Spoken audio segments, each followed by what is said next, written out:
Welcome to RTV. నేను మీ గయాజ్ని. YSRCP Gudur incharge మేరగా Murali గారు ప్రస్తుతం మనతో ఉన్నారు. ఆయనతో మాట్లాడదాం. చెప్పండి సార్, గూడూరు పరిస్థితి అంటే 5 నెలలు కావ 6 నెలలు కావస్తుంది కూటమి ప్రభుత్వం వచ్చి. ఎలా ఉంది 5 నెలలు పరిపాలన? కాదు, 6 నెలలు కంప్లీట్ అయ్యి 7వ నెల వస్తుంది. గూడూరు వాస్తువులు ఎవరిని అడిగినా పూర్తిగా చెప్తారు. పూర్తి రౌడీ రాజ్యం అయిపోయింది. రౌడీలు వెళ్తున్నారు. ఆ రోజు నా ప్రత్యర్థి పాశం సునీల్ కుమార్ గారు లోకల్కి అవకాశం ఇవ్వండి అని మాట్లాడారు. ఈరోజు అది వాస్తవంగా కార్యరూపం తెలుస్తుంది. బయట వాళ్ళు వచ్చి పెత్తనం చేస్తున్నారు. అంటే బ్రిటిష్ సంస్కృతి ఏర్పాటైపోయింది. అంత దారుణంగా తయారైపోతూ ఉంది. ఏవైతే ఎలక్షన్ల కోసం చెప్పారో అవన్నీ మంట కలిపేశారు.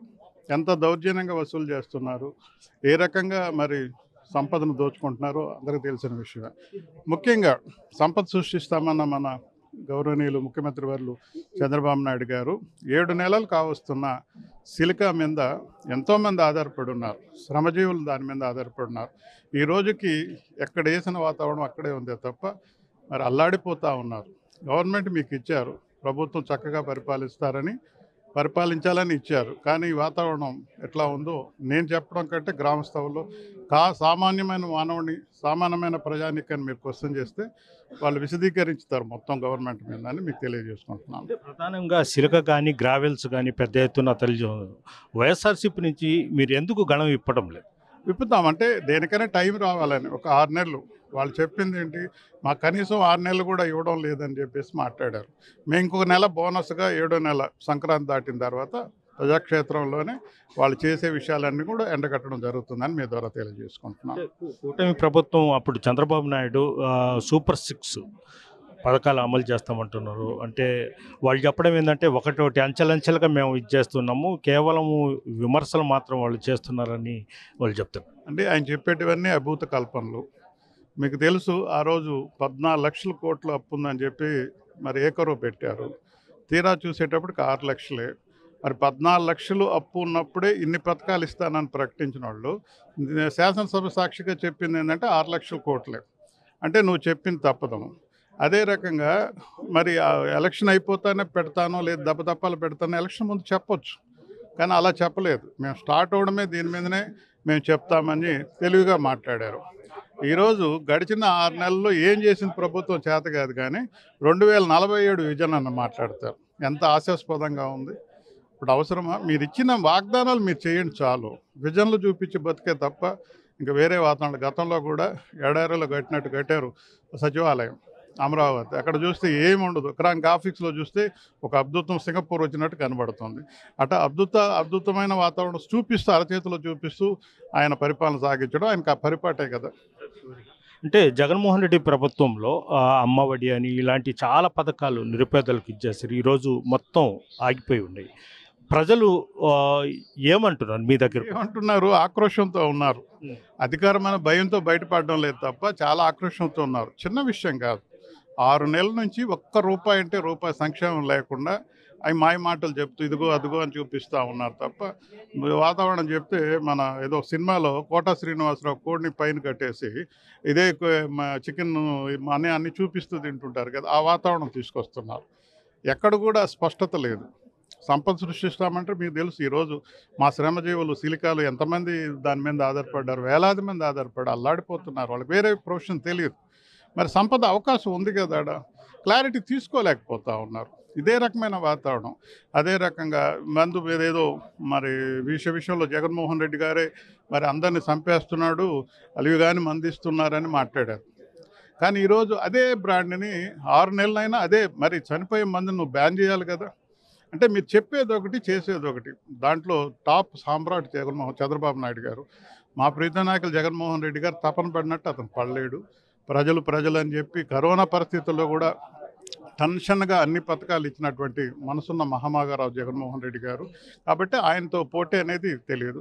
మీరందరూ కూడా నేను మనవి చేస్తున్నాను, సహజంగా పరిపాలన చేసిన తర్వాత ప్రభుత్వం మీద 3 సంవత్సరాల తర్వాత యాంటీవేవ్ స్టార్ట్ అవుతుంది.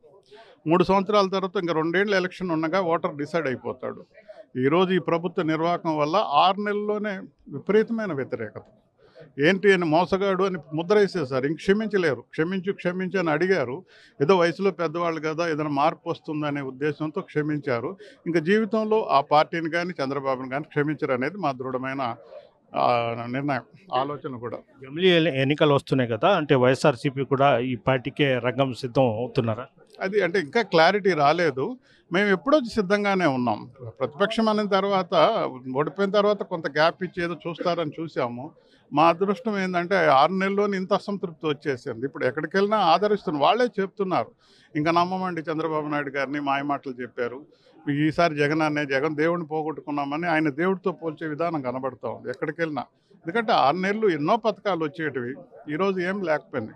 బాబు గారు ఏంటంటే తెలివిగా జగన్మోహన్ రెడ్డి గారు ఏవైతే మనసు దోచుకున్నారో ఆ పథకాలనే 4 రెట్లు ఇస్తానన్నారు. తీరా చూస్తే ఇక ఈ అన్నిట్లో కూడా 4 రెట్లు సంపాదన తీసుకునేస్తున్నారు వాళ్ళ కార్యకర్తలు కానీ వాళ్ళ నాయకులు కానీ. ఇసుక మీద విమర్శించారు. ఈరోజు ఇసుక పరిస్థితి ఏంది, 4 రెట్లుగా దోచుకుంటున్నారు. ప్రతి విషయం కూడా ఏది కూడా అదే రకంగా. ఎంత బాధ అండి. అంటే వాళ్ళు వైఎస్ఆర్సీపీ ప్రభుత్వంలో ₹1000 ఇసుక పలికింది, మేము ఉచితంగా ఇస్తున్నామంట. అది రాంగ్ అండి. పర్ఫెక్ట్గా ఇచ్చారు. గవర్నమెంట్కి ఆదాయం కావాలి కాబట్టి. ఈరోజు మీరు అడగండి, జగన్మోహన్ రెడ్డి గారి పీరియడ్లో ఇసుక బాగా అందుబాటులో ఉందా, సరసమైన రేటుకి వచ్చిందా, ఈరోజు వస్తుందని మేము చెప్పడం కాదు నాయకులుగా. మీరు అడగండి జనాల్లో, చాలా ఏమని చెప్తారు. ఆ రోజే చాలా చక్కగా ఉన్నదండి, అందుబాటులో ఉంది, ఈరోజు దోపిడీ జరుగుతుందని చెప్పారు. ఇంకోటి కూడా అండి, ప్రభుత్వం మందుకు సంబంధించి మరి బ్రాందీ షాపులు వాటికి 2 లక్షలు డిపాజిట్ అనేది చాలా దారుణం అండి. అంటే ప్రభుత్వాన్ని అనుసరించాలి. నువ్వు ఈ రకంగా ఏదైనా అవకాశం ఉంటే ఇదే రకంగా ప్రైవేట్ వాళ్ళకి అవకాశాలు ఇస్తారా? 2 లక్షల రూపాయలు ఏదైనా స్కీమ్ పెట్టినప్పుడు సీటు ఎత్తితే కట్టకపోతే 2 లక్షలు దోపిడీ అనేది ఎంత దారుణం అండి. ఎన్ని వేల కోట్ల దోపిడీ జరిగింది. ఇది కరెక్ట్ కాదు కదా గవర్నమెంట్కి. మధ్యతరగతుడు కూడా ఆశపడేది జీవితం మారిపోతుందనే ఉద్దేశంతో 2 లక్షలు తెచ్చి ఖర్చు పెడతాడు. ఏదైనా 10% పట్టుకొని రిటర్న్ ఇచ్చే బాధ్యత ప్రభుత్వానికి ఉండాలి. కానీ దారుణంగా, ఇంత దారుణంగా దోచేయడం అనేది చాలా దురదృష్టకరం. అది చంద్రబాబు నాయుడు గారికే తెలుసు, ఆ మాయ మాటలు చెప్పి దోచేది తప్ప. గతంతో పోల్చుకోండి, జగన్మోహన్ రెడ్డి గారు అలాంటి పొరపాట్లు ఎక్కడైనా చేశారు? నువ్వు ప్రభుత్వం ఫాలో అయినప్పుడు నేను ప్రైవేట్ వాళ్ళు కూడా ఫాలో అవ్వాలి. మరి ప్రైవేట్ వాళ్ళకి అవకాశాలు ఇవ్వగలుగుతారా? ఎన్ని వేల కోట్లు అండి దోచేశారు. ఈరోజు వాళ్ళు మాసిపడి 5 గడితే వస్తాయి, 6 గడితే వస్తాయి, శక్తికి మించి 10 లక్షలు. ఇప్పుడు అప్పులతో ఉన్నారు ఆ కుటుంబాలని, వాటికి వడ్డీలు కట్టుకోలేక ఇబ్బంది పడతా ఉన్నారు. పోస్టింగ్ల పేరుతో కూడా చాలా మంది వైఎస్ఆర్సీపీ కార్యకర్తలను అరెస్ట్ చేయడం మీరు ఎలా చూస్తారు? ఇవ్వండి, పోస్టింగ్లు పెట్టారంటూ కూటమి ప్రభుత్వం, అంటే చంద్రబాబు నాయుడు కావచ్చు, అదే పవన్ కళ్యాణ్ మీద కావచ్చు, వైఎస్ఆర్సీపీ చెందిన కార్యకర్తలు కొంతమంది సోషల్ మీడియాలో పోస్టింగ్ పెట్టాలని కేసులు పెడుతున్నారు. దాన్ని ఎలా చూస్తారు? అవునండి, చాలా దారుణం. స్వేచ్ఛ అనేది ఉంటుంది. ప్రతిదానికి కూడా మర్మాలు ఎతికేసి ఉద్దేశాలు వేరుగున్నా వాళ్ళ ఉద్దేశాలు వక్రీకరించి పెట్టడం అనేది దారుణమైన విషయం. ఏదైనా ఉన్నా కూడా ఇంత దారుణం అనేది ఎప్పుడూ లేదు. అంటే ఇంకా అవతల పార్టీ మనం ఇంకేం ఉండకూడదు. అసలు ప్రజలకు ఏమనిపిస్తుంది, మా కార్యకర్త అసలు మనం భారతదేశంలో ఉన్నామా, ఆంధ్రప్రదేశ్లో ఉన్నామా, వేరే దేశంలో ఉన్నామా, ఇంత కఠినతరమైనటువంటి చట్టాలు పెట్టడం చాలా దురదృష్టకరం. కొంతమంది పోలీస్ అధికారులు అయితే ఎప్పుడూ లేని విధంగా వాళ్ళు ఏమని ప్రమాణం చేసి వస్తారో తెలియదు. కానీ మామూలుగా మేము చూసాం, కొంతమంది పసుపు షర్ట్ల వరకు వేసుకుంటారు. మాకు ఒక ఆయన ఉన్నాడు గూడూరులో, ఒక పోలీస్ అధికారి. ఆయన పసుపు షర్టు, పసుపు ప్యాంటు, పసుపు కర్చీపు, పసుపు సాక్సులు, అంతా ఎవ్రీథింగ్ ఇస్ పసుపు. ఎంత దారుణంగా ఉంటుంది. ఎవరిని అడిగినా చెప్తారు. దుర్మార్గం కుడుతున్నారు. అసలు కొట్టే హక్కు మీకు ఎక్కడిది? ఇది ఇప్పుడు ఉప్పు తింటున్నారు కదా, రేపు ప్రభుత్వం వచ్చినప్పుడు మేము రుణం తీర్చుకుంటాం కదా. ఎన్నో అవసరం లేదు, న్యాయబద్ధంగానే రుణం తీర్చుకుంటాం. చూస్తున్నాం, అందరు పెద్దలతో మాట్లాడాం, దాని మీద మాత్రం సీరియస్గానే తీసుకొని మానవ హక్కులకు తెలియజేస్తాం. ఇంత దారుణం ఎక్కడ లేదు. ఏ విషయం తీసుకున్నా ఒక ఏజెంట్ లాగా ప్రవర్తిస్తుంటే. వైఎస్ఆర్సీపీ కార్యకర్తలను, లీడర్స్ని టార్గెట్ చేశారా? అవునండి, పూర్తిగా మెహర్బానీ కోసం, ఎమ్మెల్యే మెహర్బానీ కోసం, మరీ ముఖ్యంగా ఒక అధికారి అయితే టూ మచ్గా ప్రవర్తిస్తున్నారు. అదేంటంటే గత ప్రభుత్వం లేదు, అన్యాయం జరిగిందని మాట్లాడతారు. అక్కడ చేస్తున్నాం, అక్కడ తేల్చుకోవాలి. కానీ ఈరోజు అన్యాయంగా మరి ఏ ఇబ్బంది, ఏ పొరపాటు చేయని వాళ్ళందరినీ తీసుకొని వచ్చి పోలీస్ స్టేషన్లో, మరి పోలీస్ స్టేషన్ అనేది ఒక ఇదిలాగా, మీ కక్ష తీరే ఒక ఇదిలాగా, ప్రాంతంలాగా తీసుకొచ్చి వాళ్ళని దారుణంగా కొడుతున్నారు. ఇంత దౌర్జన్యం అనేది చాలా బాధేస్తుంది. ఇంకా మేము పెద్దవాళ్ళతో చెప్పాం, మరి మానవ హక్కులకి ఇక్కడ కాదు, ఇక్కడ మానవ హక్కులైనా కూడా మేనేజ్ చేస్తారు. మనం ఎంపీలతో మాట్లాడేసి పై లెవెల్లో దాని మీద పెద్ద పోరాటం, అంటే సమయం ఇచ్చాం వాళ్ళకి. ఇంత దారుణం అనేది కనబడింది కాబట్టి ఇంకా తిరుగుబాటు వస్తుంది. ప్రజల్లో అన్రెస్ట్ అనేది స్టార్ట్ అయిపోయింది. పెద్ద తిరుగుబాటు రాబోతే పెద్ద ఉద్యమాలు రాబోతాయి. Okay, thank you sir. ఇది పరిస్థితి.